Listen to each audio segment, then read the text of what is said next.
Hey guys, welcome to Wrestling Days and welcome to this Wrestlepalooza Talking Points video. Now, this is not a review, so we're not going to be talking so much about what we thought about the show. That kind of lives on our second channel. This is more about what happened and where we're going next, what it could mean moving forward, right? So this was the arena. It was not a very big space, but thank you to Jace for sending over this image. This was from WrestleTix, and you can see we probably ended up selling out, right? This was a few hours before the show. I wouldn't be surprised if they sold the remaining 481 tickets, but this was not a massive crowd. You know, we weren't even touching 15,000. I know they said this was a massive show, but this was never going to be a massive show, judging by the arena that they had booked, right? So I think the crowd were okay. They made noise. They weren't the most energetic. They certainly weren't France. They were never going to be. But they were okay. It was okay. On the pre-show, we got LA Knight. He was made special guest referee for Usos against The Vision. So you kind of knew that there was going to be some sort of shenanigans.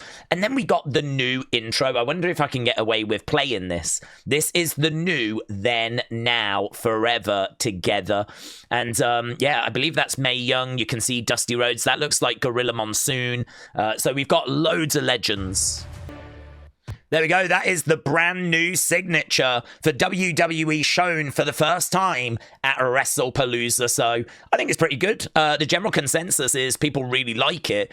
I do love the fact they've got so many legends. Like Bruno Sammartino has got a really good spot towards the end there. So brilliant. Really enjoyed that. We had Pat. He was back, but he went missing towards the end of the show. I mean, I don't know if he had another appointment or something, but he kind of stuck around for a few matches on commentary and then went again. You could see Triple H running in the background, and I thought he was running off because there was an emergency, but he just grabbed a hold of Pat, and I don't know, it was a bit like best buds meeting back up again.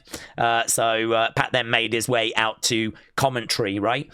We started the show, of course, with Brock, as WrestleLania says here, pushing 50 and still in incredible shape. It is worth mentioning as well, we did have War and Treaty doing America the Beautiful. I thought they were pretty good, to be honest, right? Brock Lesnar running the ropes. Look at this. Channeling his inner Bron Breakker. I mean, to be honest, as soon as I saw that, I really did worry for John, because this looked to be a very motivated, a very dialed-in Brock Lesnar. We saw that on SmackDown, and I think that actually changed a few people's opinions with what they had seen on SmackDown, with Brock grabbing the camera, sending that message, cutting that promo, to see Brock come down to the ring, get in the ring, kind of go against the ropes and, you know, not just stand there waiting, but actually being really present, really dialed in. You kind of knew that Cena had a mountain to climb. Cena coming out with all these kids, right? So all these kids coming out, we were joking, I hope they don't make their way down to the ring. That could be a real problem if they do. So all these kids just stayed in the entranceway, thankfully, as John made his way down to the ring. And honestly, what followed was a bit of a massacre. Paul Heyman was kind of a surprise. We didn't get loads of surprises, and I think that's one of the complaints that a lot of people have got about this show. There weren't really any surprises. I would say, actually, this was. We know that Brock spoke to Heyman and said we should talk, and Heyman actually did the intro for Brock Lesnar, which I thought was really cool. I mean, I still think there's a chance that Brock joins up with The Vision at Survivor Series. Be very interesting to see when we see Brock next, and it'll be very interesting to see if Heyman is going to be with Brock. Could Heyman be starting like a Heyman family, like the Heenan family, where he works with Seth, he works with The Vision and Braun and Bronson, but he also works with Brock Lesnar? Because I don't think Brock Lesnar is going to be a member of The Vision going forwards. That doesn't feel quite right to me. But was this a one-time thing, or is this going to be a permanent thing, right? Suplex City is open for visitors again. You Can't See Me by Brock Lesnar. Cena went for what he now calls the AA. He used to call it the FU early in his career, and that was a direct shot at... The FU getting a mention on commentary there as well. Cena hit Lesnar with 3 attitude adjustments. It wasn't enough, though. there are the reactions of the kids crying their eyes out. Brock Lesnar just spamming F5 after F5 after F5. I think there was about 5 F5s. And, I mean, honestly, I did wonder if Cena was going to kick out. It's probably right that he didn't after such a brutal finish. Cena did get a bit of offense in. As we said, there was a moment where he hit 3 attitude adjustments. But I think people were disappointed in the results. I think people were disappointed that Cena took the loss this close to being towards the end of his run, right? A lot of people not thinking that Brock needed this win, but we obviously don't know what the plans are for Brock going forwards. Certainly, there was a lot of Cena support in the crowds. Although that kid did make me laugh, because as soon as he saw himself on TV, he sort of cheered up immediately, right? So, yeah, not a good night for John. John was the favourite in that match. And then we got adverts. Now, thankfully, these were adverts after matches. They were not during matches. I can sort of cope with that a bit better, right? But yeah, we did get adverts kind of throughout the show. I think it was pretty much after every match. So here's Triple H, pure unstoppable dominance. The Beast is back. So, and there's our truth saying WTF just happened. WTF just happened, right? Then we had a lot of these people dressed as Hogan. That's because we've got this limited edition Real American Beer Hulkamania Forever and a competition to get tickets to Saturday night's main event. So we had all these people dressed up as Hogan at ringside. Then we brought out the Usos. They came down with their OG theme. They came out with their Usos theme. Both of them, Jimmy and Jey, of course, kind of coming through the crowd. We know as well that on the ring post were those EMF things. I don't know. We looked at it in Unseen. This match was sponsored by that. It's meant to reduce electromagnetic fields. Seems like nonsense to me. And I've been very clear on that, right? So it seemed like a nonsense, but worth mentioning because that was part of this match. And actually, those kind of metal things were attached to each of the ring posts during this match. You could easily have missed that. Out came the Vision with Heyman. Heyman back out for the second time. Nice jackets that the Vision had. Very Steiner brothers, very Rick Steiner. So they came down with that. Yeah, no idea. Don't know why we've got a feet sign rather than a yeet sign, but here we are. Big Jim started using chairs and LA Knight just let it go. I think the first match people were down on because of the fact that John had lost and it was a bit of a squash, right? Not as bad as his SummerSlam match, but even so, I just think this match just never really grabbed me personally. I don't think it really mattered who won. I just don't think the match was that great. And so we started to use chairs. We were using tables. It was just a normal tag match, but LA Knight just let it go. We got this moment, which was quite nice, though. Yeah, bang. So there we go. Down went Jimmy, Big Jim. So, you know, there was definitely moments. Jey Uso hit that Jaida Parker emote. Well, that's the Jaida Parker. Bang. And yes, we did. We did hit a Jaida Parker emote. Oh. Right, you ain't gonna do shiz, LA Knight said to Big Bronson Reed. Look at the blood as well. The match continued. Still don't understand how Jey got busted open. Looks like it might have been the hard way. I think it definitely was. Lots of different theories as to how this happened. Either way, it happened. And there seemed to be genuine concern after. We actually had very little in the way of celebration from Heyman or the Vision. Jey was actually laid down over by the ropes. Jimmy was flopped in this, looked like a sandwich maker, looked like a George Foreman grill. He was getting cooked over in the corner as Jey was taking the pin. So there, I think it even like flops down as the pin is happening. Like this, and he ends up like that. But Jey takes the pin. The doctors check on him. We do need to get an update. Haven't seen an update yet, but wouldn't be surprised if that requires a few stitches or something. So it was a win for the Vision. Triple H said a huge win over one of the best tag teams ever. The Vision makes a statement, right? Then we went to match number 3. Michael Cole apparently said during commentary that the Crown Jewel Championship will be defended at the Crown Jewel PLE in Australia. So I didn't catch that, but this was doing the rounds on social media. Stephanie and Iyo easily had the best match, I would say, of the night, right? I thought that they were going back and forth. There were some really good sequences, really good moves, both throwing everything at each other. At one point, Iyo took her knee pads off so that she could do a double knees with no knee pads on. So, I mean, they were really pushing each other to the extreme. This was not as good as the Evolution match between Iyo and Rhea, but still very enjoyable. And Stephanie, because she does kind of roll, I mean, you can't see from that angle, but she does kind of roll over. So those shoulders are down, and it sort of looks like Stephanie's are down as well. I could believe that they were down, but maybe not down for the 3. But I don't know. That's a bit of a shame that she's kind of lying there on her back rather than being over on her sides, because it did in the moment make me wonder, you know, were they doing a screwy finish? I did wonder that at the time. But there we go. Stephanie gets the victory. There's Iyo's knees totally exposed for all you perverts out there. And basically, Iyo congratulating Stephanie. Clean victory, kind of. No BS, sort of. Solid wrestling, definitely. 100% respect. Yeah, it was really good. Really good. We got pyro going off. Stephanie is your new women's world champion. And she let this fan hold it up as well, which I thought was really kind. And that fan did turn out to be her father, which was quite a coincidence.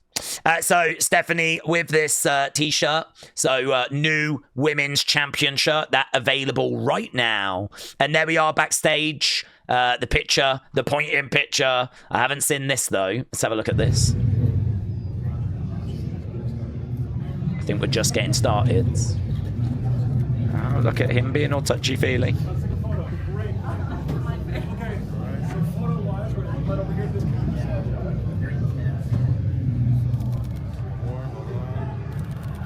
There we go. So that's Stephanie backstage getting her pitch taken.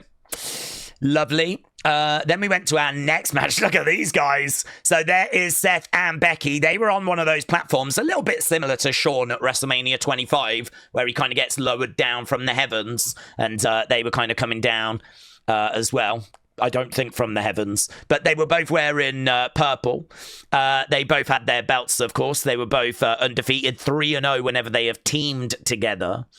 First time Becky Lynch and AJ Lee will compete in a match against each other. Then we had AJ come out. Sounded like the music just sort of clashed a little bit. I don't know if they did that on purpose. Didn't really sound like it worked. It was like Punk's music going into AJ's music. And look at the jacket. AJ's husband. So there we go. Then honestly, for me personally, I found this match to be quite long. I think we definitely could have took some time out of it. I wasn't worried about any ring rust on AJ. That is absolutely natural. The fans were chanting GTS as this thing started off, and Punk was in there with Becky. Big story of the match was, would he make that tag? Honestly, that went on for so long. And it was right as well that it went on that long. I was surprised that when AJ was tagged in, she did as much as what she did when she got in there. This was kind of lols. So there, look, he's got Becky up. You can see that Punk's moving, and he moves, and Becky gets slammed down. I mean, clearly the worst husband ever. It was really obvious he was going to move. I don't even think he throws are really where Punk is. I don't think really that's where Punk even was. I mean, it's just... I don't know what she's done. I sort of feel like Seth took a little bit out of Becky there. To me, it was super obvious that Punk was moving. Super obvious. So there we go. Becky landing down. AJ Lee would lock in the Black Widow on Seth. She would have it on Becky. There was loads of stuff going on. This was kind of hurled into Punk. Down they go through the commentary table. Pretty fun spot, right? This moment definitely had its, this match had its moments. But a Black Widow on Becky gets the win. Becky taps AJ. CM Punk beat Becky and Seth after a really fun match, said WrestleOps. I don't think it was as good as Stephanie Iyo. You lot didn't rate it as high as Stephanie Iyo. I think it will divide opinion. I think it will be positively received. But yeah, I definitely would have shaved a little bit of time out of it personally. Then we went to what we thought was our main event, but then The Undertaker came out, and I wonder if she knew about any of the... I don't think she knew about the induction, but I wonder if she even knew that The Undertaker was going to stand there, because she might have been sent out, and they might have said, right, when The Undertaker gets in the ring, we'll cut to you just applauding, and she was like, yep, fine. But I wonder if she knew that Undertaker was going to get over the barricade and actually sit next to her. I wonder if in this moment she's like, what's going on? What's happening? What do I... And she's having to like just sort of go with it. This thing was so awkward, but in a brilliant way, because you just didn't know where it was going. And he was kind of chit-chatting with her. And it was like, what are we doing? And then bang, Undertaker announces Stephanie will be in the 2026 Hall of Fame. And I think this is a genuine reaction. Like, this was amazing. I really enjoyed this.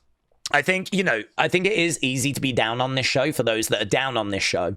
But to see AJ Lee wrestle for the first time in 10 years, to then follow that up with this moment, which I really enjoyed. Before that, an actual really great match between Iyo and Stephanie. Like, there is definitely positives in this show. There are definitely things that really worked.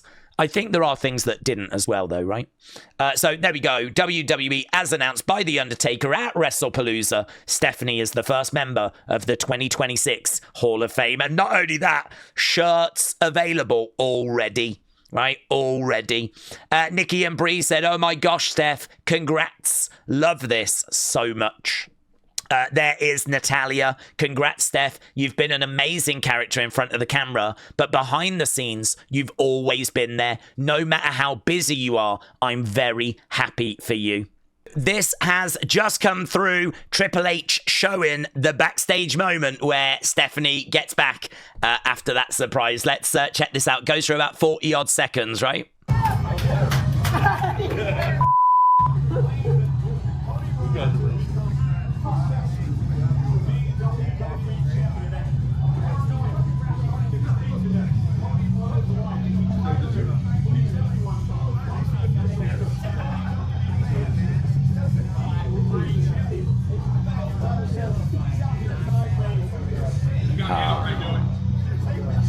Yeah, I think it was a genuine surprise.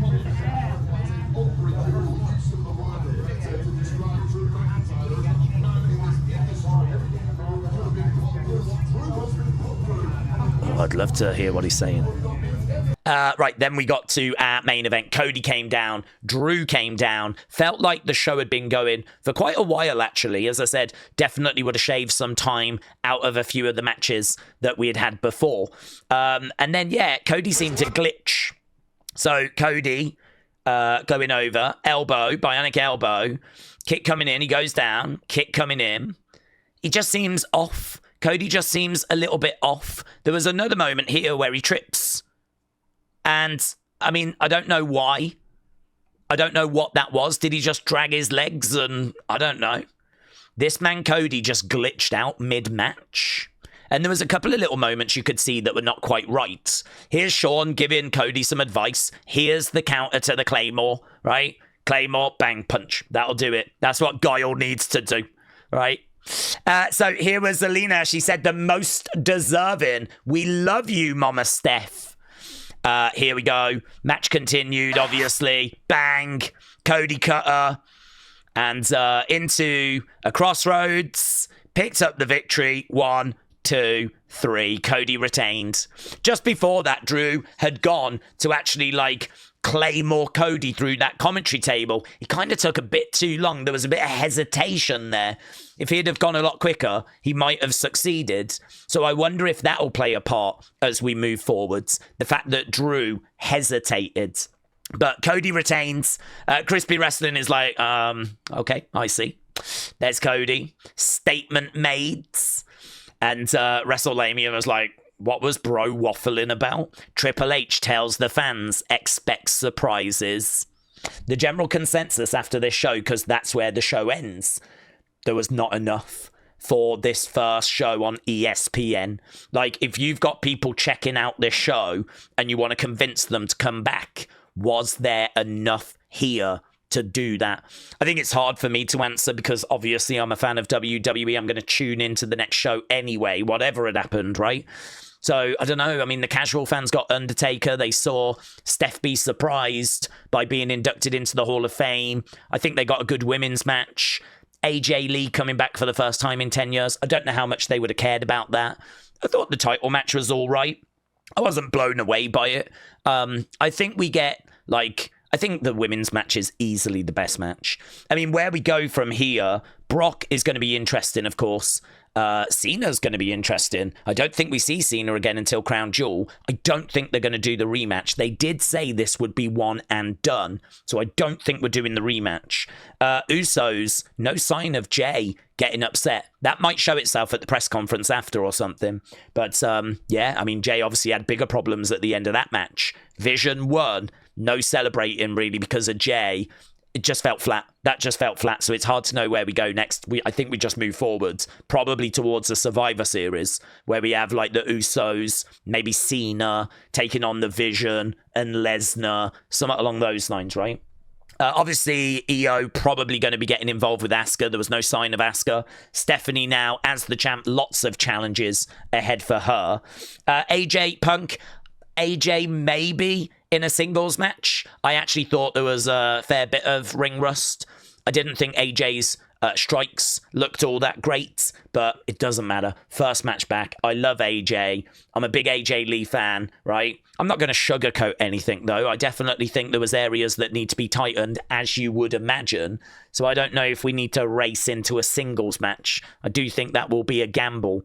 But I don't know, what do we do next? How do we kind of delay things if that's not what we're going to do? So, and what do we do with Punk and Seth? Like, do they have a title match, singles kind of title match? Or, you know, do we just walk away from this feud now? Do we just say, that's it, we're done, and we just walk away? I don't know. Look, AJ beating Becky. It's going to be hard for her to not get an IC title shot. And then, of course, Cody, he can move on now, but I wouldn't be shocked if Drew wants to get a rematch. Drew didn't really get a build because of Cody doing the Street Fighter film. So we could do a rematch. You know, Drew could come out and say, I had you beat if I didn't hesitate. And, you know, we do a proper build and we do a rematch at Crown Jewel. Don't know as well as to how Randy's going to fit into things, because a lot of us thought Randy might come out at the end of this show. But yeah, no Paige, no Randy, no Rock. We did say, like, don't expect too much stuff, because WWE constantly do this, hype things up, get you all excited, and then when you watch the show, there's only a couple of surprises. I think that Undertaker Steph moment was meant to be a big moment that people kind of really resonated with. If that didn't do much for you, I don't think there was loads here. So there we go. I mean, look, we'll do a proper review over on the second channel. The snapshot from our community is one of disappointment, but I don't know. Let's see how the dust settles and see how people feel. So there we go. That was Wrestlepalooza. Feel free to put your thoughts down in the comments, and hopefully see you again next time. Bye for now.